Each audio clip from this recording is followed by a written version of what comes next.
So I guess Tom Brady must be a system quarterback, huh? You can just throw in anybody, and the New England Patriots are going to win games. 27-0 win over the Houston Texans on Thursday night. Jacoby Brissett making his first NFL start. I mean, not that he did much of anything, but the Patriots win again. They are once again going to be the top-ranked team on my power rankings list. We bring in Kyle Gaffner right now. We are recapping Week 3 of the NFL season. Hey, how's it going, Adrian? That Thursday night game was a real snoozer. It put me to sleep. It was really boring. But Jacoby Brissett did what he had to do. He was protective of the ball. You know, he scrambled a lot for a couple yards. He made the defense think a little bit. I was kind of impressed, but it's a system. It's a well-oiled machine. You or me could be back there, and we could be tearing up defenses out there. It's a really, really great system run by Bill Belichick. I mean, to be honest with you, I didn't think Brissett looked any that, all that good. He was overthrowing a lot of balls, and his balls were kind of floating up there. And, he didn't look great or anything. But, again, I mean, people are sleeping on the Patriots' defense. That defense is ferocious. It really is. It's not the way it was a couple years ago when they were kind of, one of the worst units in the league. But now they're one of the best. And we'll see what happens in Week 4. There's a report on CBSSports.com that all but certain that Garoppolo, Brissett are going to play on Sunday. So they won't have to sign anybody, or they won't have to, start Julian Edelman or anything.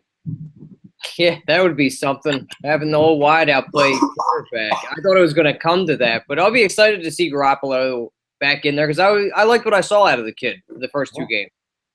Yeah, I mean, in Philly, we're all talking about Carson Wentz, but you can make the argument that first start by Garoppolo was almost just as impressive.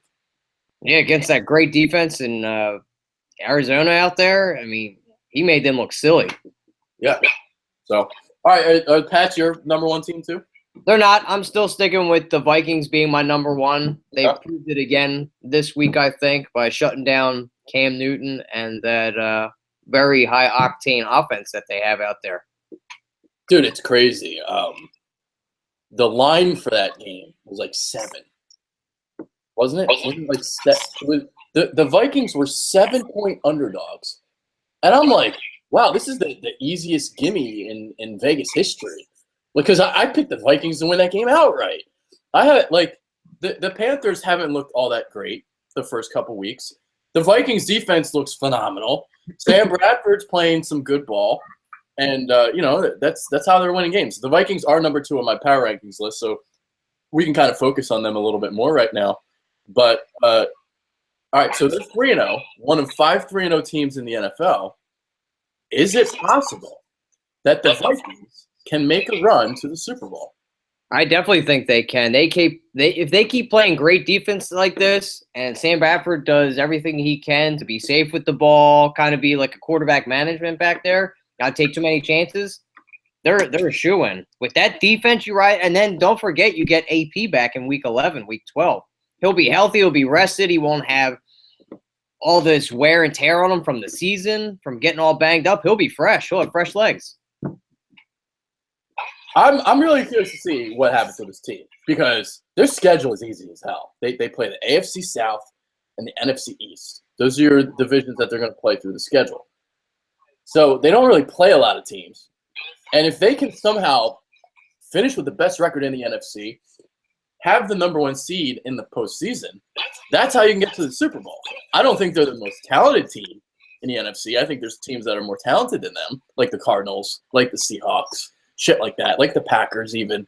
But, I mean, if you get home field advantage and that new stadium, that place was rocking that opening weekend against the Packers, or that second weekend, I mean. This team can definitely make a run. I mean, the defense is certainly good enough. Everson Griffin, Linval Joseph, Sharif Floyd, that front fucking defensive line, that front 7 even, with Anthony Barr at linebacker, is amazing. So, teams, I mean, I don't know if people are sleeping on this team or not, but, they weren't really a Super Bowl contender by really anybody. Vegas had some high odds for them, but not many people were thinking that they could be a Super Bowl team, but right now, I mean, they just beat the Panthers on the road. They beat the Packers at home. They're legit. They are very legit, and you had touched on a couple of their defensive studs they have. They have also Xavier Rhodes over there, Harrison Smith. You got Eric Kendricks. I mean, this defense might give the Purple People Eaters a run for its money. It is that good. And if they just ride that out in that new stadium, they won't have to worry about that frigid bowl like they did last year when they played in like 15 below weather, worry about Blair Walsh missing that kick. He'll be nice and warm inside in that new stadium. And I think Sam Bradford is a better fit than Teddy Bridgewater is for this team. Honestly, I think it fits North Turner perfectly with him in there. Well, the thing about Bradford is he has a stronger arm than people think. Like, he can actually sling the ball downfield. It's just his reputation is being a dink and dunk quarterback, so you don't really see it that often that he throws downfield. But he has a pretty big arm, and they should let him throw the ball downfield. North Turner is kind of more of a vertical type of attack anyway. Let him sling it a little bit. You got some talent. I mean, Stephon Diggs, impressive. Yeah, top 5 in the league in receiving yards. He's a budding star in the making. You got Kyle Rudolph, who's a very solid tight end. You can kick it out to Jarrett McKinnon. He's a very good receiving back. He's pretty good outside the tackle back too. And you got Laquan Treadwell, first-round pick that you drafted. So you've got a little bit to work with there. Yeah, so, this is definitely a team that can go 13-3 and get the number 1 seed. I mean, shit, Seahawks are 2-1, right? 2-1. They don't look all that great. Arizona's already 1-2. And Green Bay's 2-1, but they had the win against them at home. So they already have like a one step ahead of them. So yep. The Vikings are in a good spot right now. That's for sure. All right, number 3 on the power rankings list. I have the Broncos. I don't know if you agree there. Yep. That's what I have. So we both have the Broncos at number 3. I watched this game on Sunday. That game was awesome, actually. Mm-hmm. And each week, I am becoming more and more of a fan of Trevor Siemian. I'm right there with you. This was a very exciting game, and they're kind of taking the baby gloves off of him because you're seeing more vertical throws down the field. They're opening up the offense a little bit more. The first week or two, they were handing the ball off to the running backs. They were doing a lot of crossing routes, a lot of slants, easy stuff kind of to manage it. But this kid's got a lot of arm talent. I was impressed by the windows he's been throwing the balls to, a lot of over the shoulders. I mean, it helps that you got really good receivers out there too. Oh, definitely, yeah.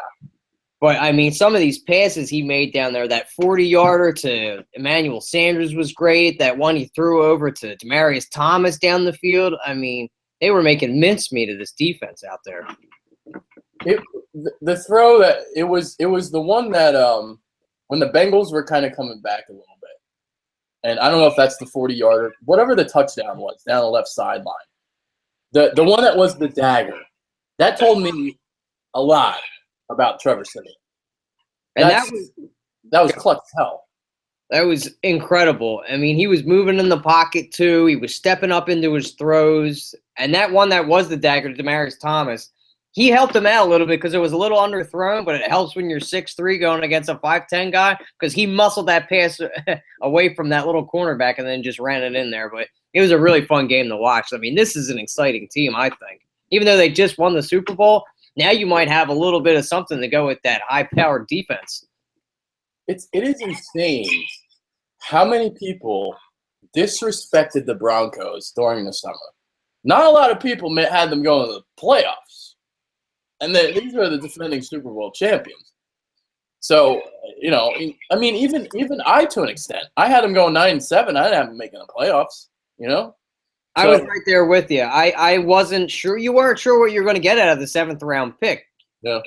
He's a rookie. He was in the system for a year, so that's good. But when you lose such an iconic quarterback like Peyton Manning, the doubts are going to enter your mind. It's crazy to think about. Like everyone was doubting the Broncos. But it's crazy to think about. I make this point again. How much of a downgrade was it from Peyton Manning to Trevor Siemian, if there even was a downgrade? Because, everybody was like, oh, well, they're going to be a 500 team now. They don't have Peyton Manning anymore. Well, who the fuck cares? I mean, Peyton Manning wasn't, all great last year. Yeah. So that's the thing I continue to be baffled about. Like, why were people disrespecting the Broncos, even though Peyton Manning wasn't that great last year? It was their defense, obviously, that won them the Super Bowl.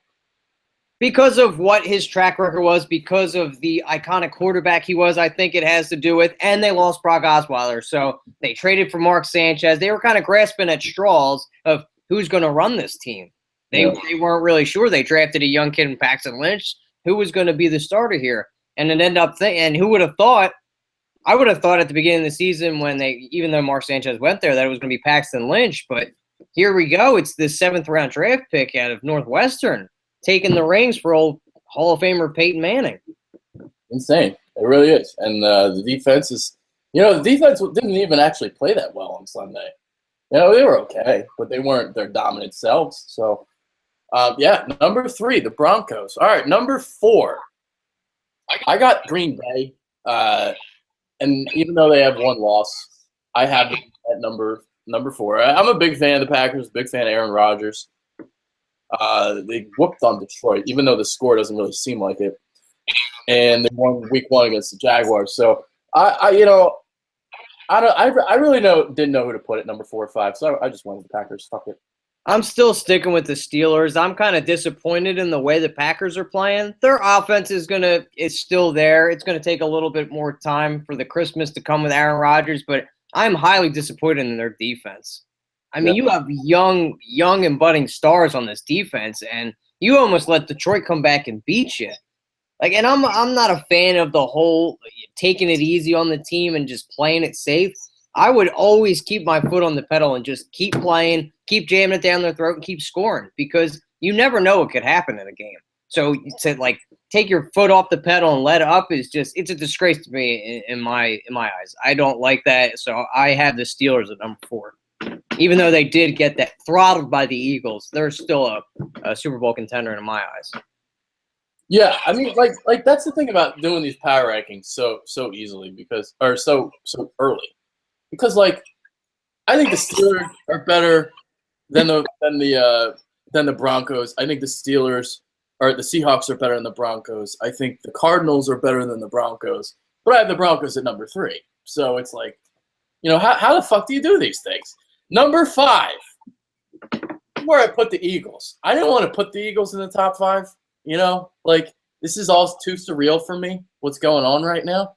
But could you really put the Steelers ahead of them? I mean, I know you did, but I should have. But whatever, I didn't. But can you really put the Steelers can you really put the Seahawks? Can you really put the Cardinals ahead of them? I mean, this team is, holy shit, outscoring opponents 92-27, plus 65, by far the best mark in the league. What the fuck, man? I'll let you talk because I know I've been doing a lot of Eagles talk the last couple days. So let's get your thoughts on the team. I have him at number 5 too, and you have to be impressed with what is happening here. You've got a rookie head coach, you've got a rookie quarterback out there, and they don't look like it at all. I mean, it's incredible what Carson Wentz is doing out here. I don't think people can talk enough about this, what he's doing out there. This kid looks like a seasoned vet out there, like he's been doing it for years. The play where he called an audible and then ran off to the right side and then checked it down and threw that beautiful pass to Sproles when he ran it all the way up for the touchdown. I mean, that was incredible. The way he reads defenses, the way he just can scramble out. He's got a great arm. He's very intelligent. And Peterson, too. And let's not forget about this defense. His defense shut down a top 5 offense in Ben Roethlisberger. Antonio Brown had a good game, but I mean, they really didn't let up a touchdown. And I think the Jim Schwartz signing was huge for this team to convert back to the 4-3 because you have all these players on this team that are built for a 4-3 defense. So I love that they got back to there. The offensive line, the cornerbacks and the safeties play great. McLeod was another great signing. I mean, this is very impressive. Is this team ever going to lose? We're such on a high right here. It's really fun to watch these kids. And people were saying, oh, who did they play? Just the Bears, just the Browns. Well, they played the Steelers, so what's the excuse here? I mean, you heard the comments that Bart Scott laid down, didn't you? Yeah. Well, he's an idiot, so I'll let him talk. All right. So, dude, I'm scared as hell. It's I've been teased so many fucking times, and I know how hard the schedule's about to get. So I'm still taking a wait and see approach. I think this team can win the division. I think they can win 10 games. I think they can maybe even win a playoff game. Who knows? But I am not getting ahead of myself. I am not looking down the line. I'm just going to let this season play itself out. Just enjoy every single second. Because before the season, we had Sam Bradford as our quarterback. We were mediocre. And now all of a sudden there's this excitement. And I'm fucking so happy, and I'm also scared at the same time because there is no way that this team can sustain this level of success. I mean, I just don't see it for a full 16-game season. I don't know, but the key's going to be. I said this yesterday in the show I did with EDP. The key's going to be winning games when you don't play well, because there is an art to winning when you don't play well.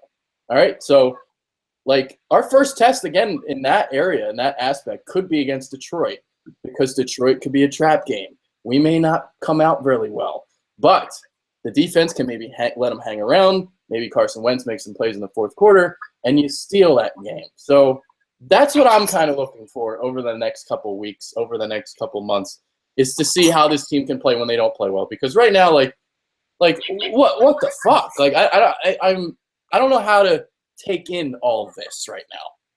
It's baffling. And they were 66-1 odds to win the Super Bowl. You know, since the success of Carson Wentz and when he stepped up here, they're 33-1. So if this success continues, who knows? Do they go to the Super Bowl? I'm not saying this, but I mean the way that they're playing, I think it is going to tone down a little bit when we start to get a little deeper into the season. And now that we're having this bye week, so it's a week off, so they could cool down a little bit. I hope not, but I'm right there with you. With that, could be a very trap game. I mean, Detroit's not very good at all. They really don't have anything, and they could pull one over on us and come over and beat us. Here's what I will say about our start. I think because they've started off so well, it shows that how much potential this team actually has. And when you look 3 to 4 years from now, when this team is going to be maybe ready to win Super Bowls, there is potential of a dynasty here. Because I'm seeing the signs. I'm seeing, dude, the things that Carson Wentz is doing. And he's a rookie. And he's only going to get better the next couple years. Doug Peterson is only going to get better. This defense is only going to get fucking better. They're going to build some more cohesion. I mean, you don't see defenses dominate like this in a new scheme, a new coordinator. You're switching from a 3-4 to a 4-3. And they are fucking dominating. You don't see this shit. You just don't. And that's why I don't know how to react. Because this bucks every fucking trend that we see in the NFL. Well, here's a question I'll pose to you. The way Jim Schwartz is amazing. Great defensive coordinator, a huge upgrade from Billy Davis. What happens if, Mr. Schwartz leaves next year? Because I could see him getting a head coaching job after this year. What do they do then? Do you think they sustain this level of competitiveness and the great way that they're playing? Or what? Would they lose that after losing a coordinator? I think there'd be a drop-off, but maybe not like a big drop-off. It depends how long Schwartz stays here. I do agree with you. I do think he's going to get a head coaching shot at some point, because if he's going to take this defense like to these ridiculous heights that it appears that might happen, then that certainly might happen. So, I think Schwartz deserves another coaching opportunity at some point. He's a great defensive mind, so I think it's something definitely to look at. And now I don't know how, to me, the longer Schwartz stays here, the better the defense will be once he leaves. Like, if he leaves after this year, it won't be as good as, say, if he leaves 3 years from now, if that makes any sense. Because the more cohesion you build, that's kind of like my point there. Yeah, you could kind of throw anybody in there because they have the system down. They've been in it for a while, so they kind of know what to do. I hear you there. And imagine if you get Carson Wentz, like a superstar receiver or like a really great running back behind him. I mean, this is incredible because he's definitely your franchise quarterback. So step one is already completed. You've got your franchise quarterback. Now you build around him. Is this the coach of the future? I don't know, but it seems like they've got a really good chemistry between Wentz and the offense and with Peterson. I mean, I'm very impressed by all three of these guys. I knew Jim Schwartz would come in here and do a really good job because you had touched on he's a great defensive mind, but you've got a defensive stud in the line. So now you start to build back, and you've got a good linebacker, a decent linebacking core, but now you kind of start to build on the secondary too. Get them shut down corners like we had in the past with Jimmy Johnson. Yeah, we'll see. I mean, obviously they have draft picks now, so they've been able to acquire a lot. So like that Carson Wentz trade at this point is almost like, we've already made up all the picks.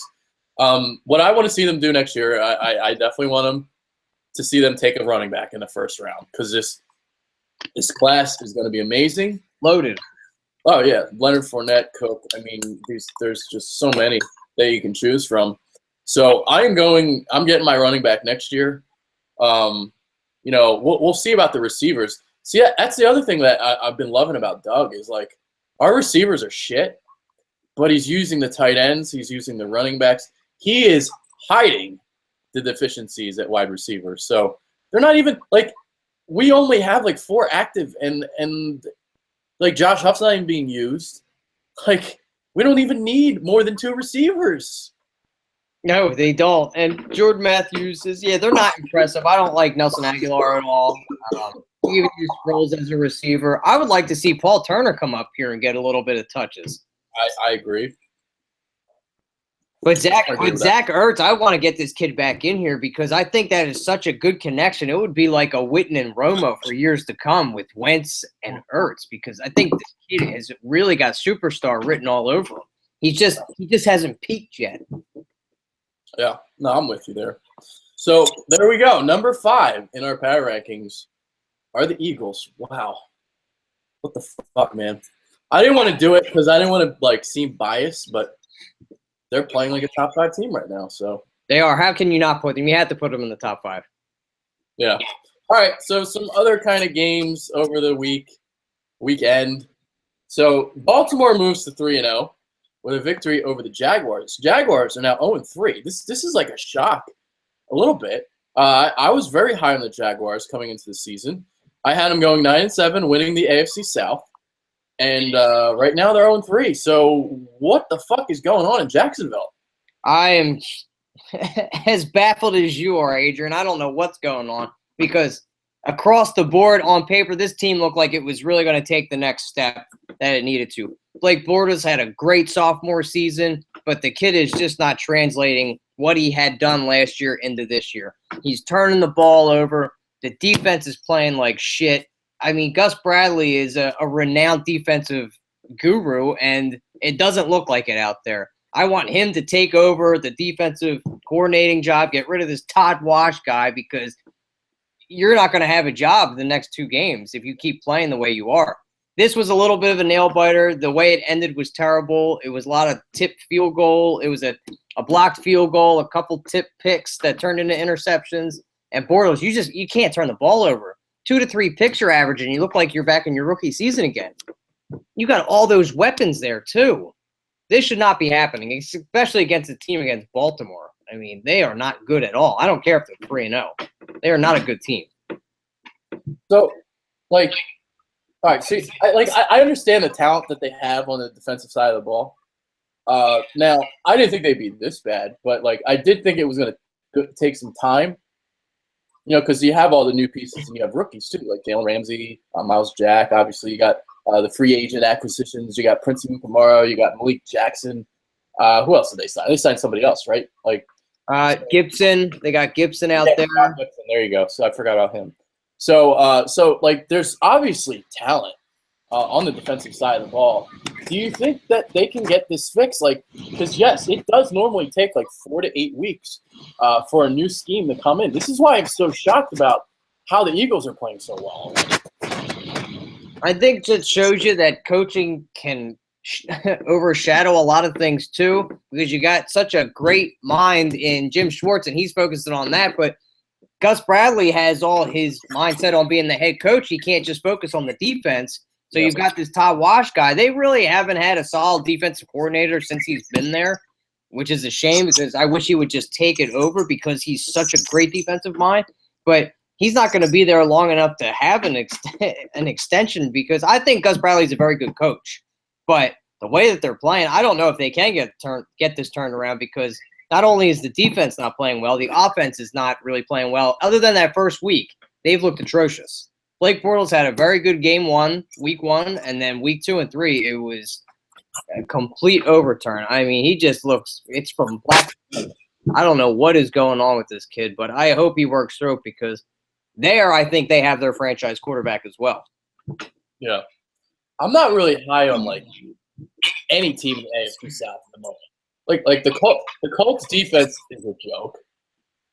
I obviously they have Andrew Luck, and then the Texans, man, like they might be the best team in the division now that I think about it. But like watching them offensively, they're a shit show. Like they should be better than they are. I think. Like it just seems like it's very vanilla, that offense. It's almost like Chip Kelly's a little bit. Yeah, I don't know what's going on with Bill O'Brien, because he's supposed to be this quarterback whisperer, and they paid all that big money to Osweiler, and he has looked awful. And it kind of Osweiler fan. Neither am I. I think he was a waste of money. I think the Broncos dodged a bullet there. So to take him, but they're swinging for the fences, obviously, because they have J.J. Watt. They have a really solid defense, and then they signed Lamar Miller, and they've got the great wide receiver and DeAndre Hopkins. So yeah, they kind of wanted to get a quarterback in there, and they kind of thought that they could just throw him in and make a Super Bowl run, but he just looked atrocious out there. And they kind of looked like the defense knew what was going to come. They weren't really being very sneaky with their plays. They just kind of looked very vanilla, like you had said.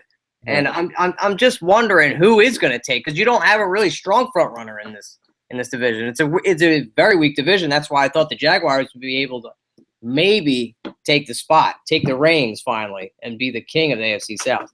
Yeah, that's why I had them winning 9 games and winning the division. So it's not like a team's going to win 10 games and win this thing, because they're not. No. Yeah, because dude, that offense, they have some weapons. Hopkins, Will Fuller looks like a good rookie. I wasn't high on him coming out of the draft, but very impressive. Yeah. I mean, he drops the ball, but he creates separation. So, that's all you can kind of ask for, as long as he's catching most of them, I guess. And then obviously Lamar Miller is very quick and shifty, and makes people miss. So he's a good running back. So we'll see what happens. I mean, they seem like the best team in the division, but I'm not high on them either. So all right, let's see what are the games. But Buffalo, what the fuck, Arizona? What is going on here? They are another team that it's day and night. You come in and lose week 1 to a rookie quarterback in the Patriots, who are a very, very good team. But then you slaughter week 2. I forget the opponent who they killed in week 2. But then you come in here high off of what you had done in that game, and then you just get annihilated by Buffalo, who, by the way, don't forget, had fired their offensive coordinator the week before. So they come in here and drop 33 points on this defense. I don't know what is going on with this team, but you're not going to make it to the Super Bowl playing this way. Yeah, that was my Super Bowl pick, and Arizona is not playing well right now. So, see, this is a little bit different for Arizona this year, because they actually have some expectations now. Before, they were kind of everyone kind of slept on them. They're not being slept on anymore. Everybody thought, the last couple of years, Seattle is the best team in the division. Arizona was the second fiddle, and that was that. And now, people like myself, people like you, are picking them to go to the Super Bowl. So all of a sudden, they have these heightened expectations, and they've come out of the gate slow. I don't think that's a coincidence. Yeah, maybe not. Maybe all this hype and all this pressure on them is starting to get to them to ride these expectations, to kind of overperform almost, because when they didn't, look how well they played. Yeah, they never had pressure on them before. And now that they do, now that they're peaking and they're right there to take the Super Bowl, maybe it's a mind game. Maybe it's getting in their head, and they're losing out of focus, because they're right there. They have all the pieces to get to the Super Bowl and win this whole thing. Yeah, there really is a difference. When you're the underdog, it's a lot easier. But when you're the favorite and you're supposed to win, and you're supposed to win 13 games and go to the Super Bowl, it's not easy to play. And we're seeing a little bit of that too with Carolina. Well, Carolina's more of a Super Bowl hangover, but I mean they just got trounced at home.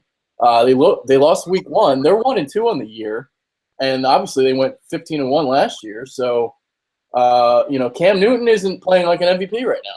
And he's got his weapon. He's got his biggest weapon back, which is crazy. You expected Kelvin Benjamin to come back, Cam Newton with that connection, and you still got Greg Olsen and that great defense.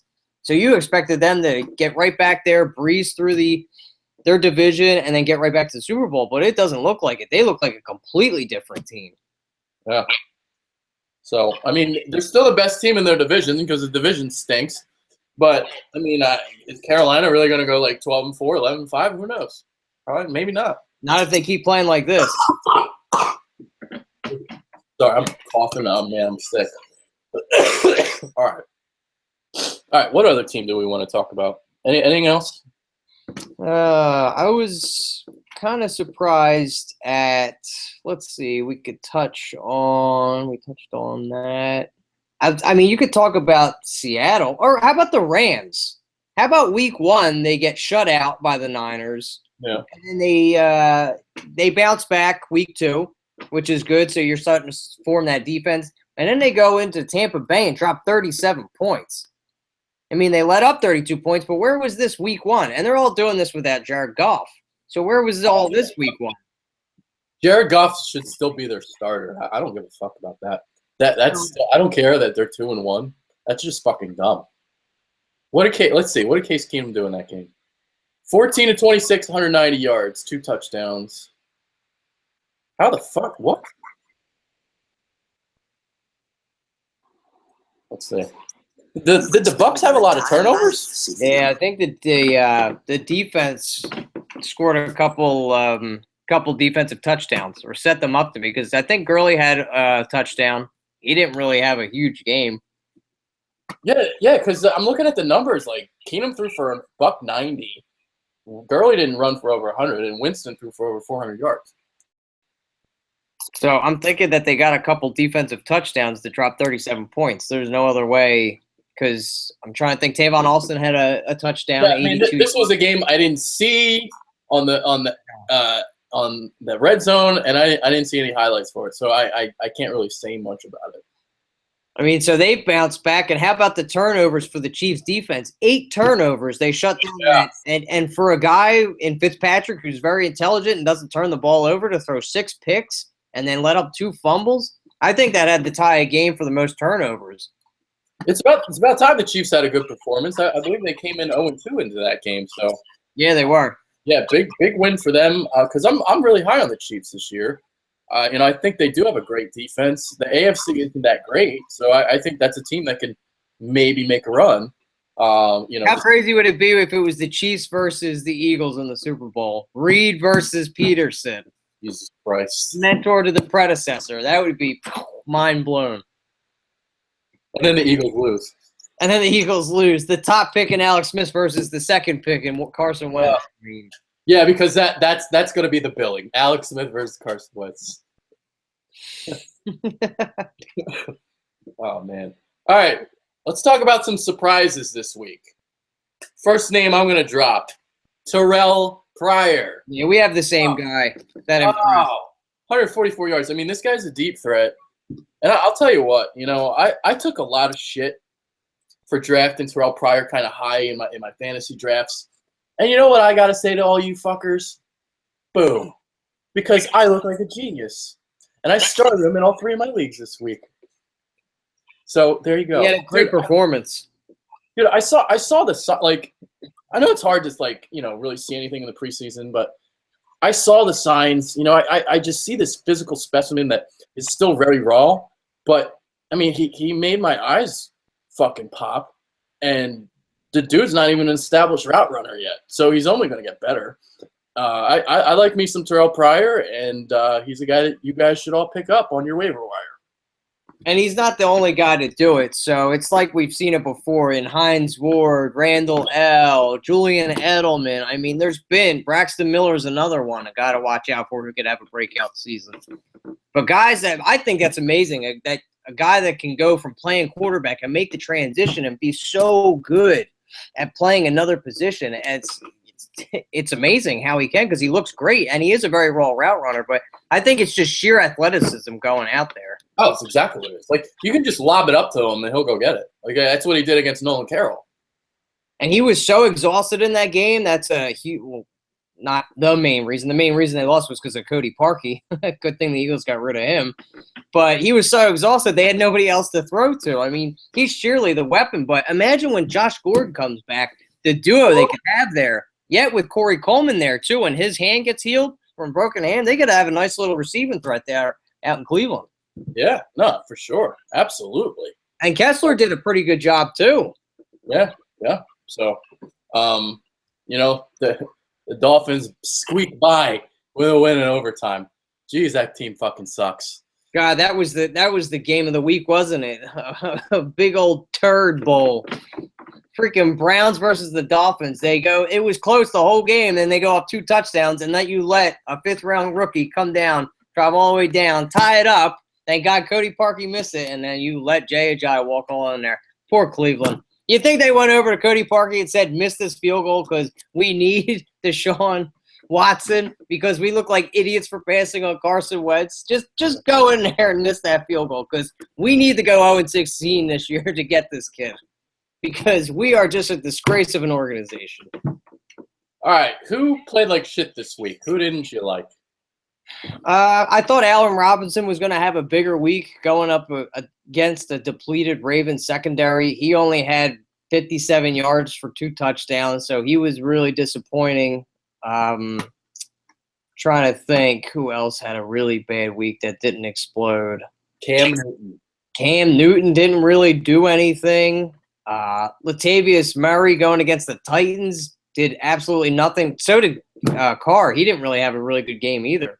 They barely beat the Titans. They squeaked by there, so that was kind of unimpressive. Tannehill got shut down by Cleveland, who's one of the worst defenses in the league. He really kind of underperformed too.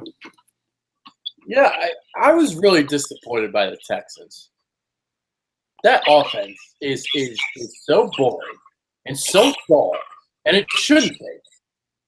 Now, I get it that Bill Ryan used to be with Bill Belichick. Maybe that had something to do with why they were so successful. But, like, open that shit up, man. And you got a big arm quarterback, and you got 2 guys that can stretch the field in Hopkins and Fuller. Fuller's a fucking speedster. So I don't know. I'm not big on the Texans, and I don't like the way they're fucking handling that offense. But I'll just go with the Texans for my. They might have a new coach by the end of the season if they don't pick it up because they have big expectations too this year. Yeah. So they were dumb. They were dumb for signing Osweiler. They should have just fucking either drafted somebody or remained patient. Like I don't know. You don't. I get that you're ready to win now. I get all that, but like Brock Osweiler. I'm scratching my head about it too, and they've got a pretty good GM over there. So yeah. I think they're reaching for it all. I think this all hinges on keeping J.J. Watt happy and keeping him in Texas, so he doesn't because they're here now. Because he might think after this year, if you're not really building around me, I'm just going to go leave and go win a Super Bowl somewhere else. I'll take my talent somewhere because dude's a freak. He's the best. He's the best player in the league. Yeah. All right. Any final thoughts before we get out? I wish there wasn't. Who has a damn bye week in week 4? I wish the Eagles had a bye week in week 9 because I'm excited to watch this team every Sunday. I didn't think I would be with the rookie expectation, but wow. I mean, I really do enjoy watching this kid play. I just wish they weren't on a bye week, and I wish bye weeks didn't start so early. I mean, it's crazy. I said this yesterday. It's the worst bye week ever for so many different reasons. First of all, you want to keep watching this team play because they're so fun to fucking watch. Number 2 are the fans because the fans' expectations now are getting ridiculous. It's ridiculous. This team is like They're still like a 10-win team. That's what they are. I don't care that they're 3-0 and they look like they're the best team in the league. They're a 10-win team. And if they win more than that, then fuck, that's awesome. But to actually think that this team is going to go to the NFC Championship game, to go to the Super Bowl, you're fucking high. You're fucking stupid, okay? Just enjoy the season. Don't get your expectations too high, because I don't want you guys to brace for disappointment. This shouldn't be a disappointing season. This is a positive season. If they go 10-6 and win the division, that is amazing. And it's the right step. It's the right step in the right direction. They're not going to the Super Bowl. No. They're not better than the Packers. They're not better than the Seahawks. They're not better than the Cardinals. They're not better than the fucking even Vikings, I don't think. No, they're not even close to that. Yeah, so like, just temper the expectations. Enjoy it while it lasts. Because in 3 years, guess what? Maybe we do have a good enough team to win a Super Bowl. But right now, we don't. And I don't want you guys to think that we do, because we don't. So that's my final thought. I like it. Even if they go 8-8, it's a win for this kid to come out here and do this. But it's just the foundation, the excitement. I love seeing the fans get behind this. It's like the years of old where we were going to the NFC Champion title game year in and year out. So to get excited about this football, because I think it was a lot of uncertainty this year. We didn't know what was going to happen. And now that we're starting to see it blossom and unfold in front of our eyes, I mean, it's really football it's a football city here, obviously. But now you can really get behind it because we finally have a franchise quarterback that can get us there at some point. You just got to build around the kid. The hardest part is getting a franchise quarterback, and I think we have it in Carson Wentz. Just stay patient and let everything play itself out. Do not set the bar too high. That's all I got to say. For Kyle Gaffner, I'm Adrian Fecchio. We are out. Later. See you guys.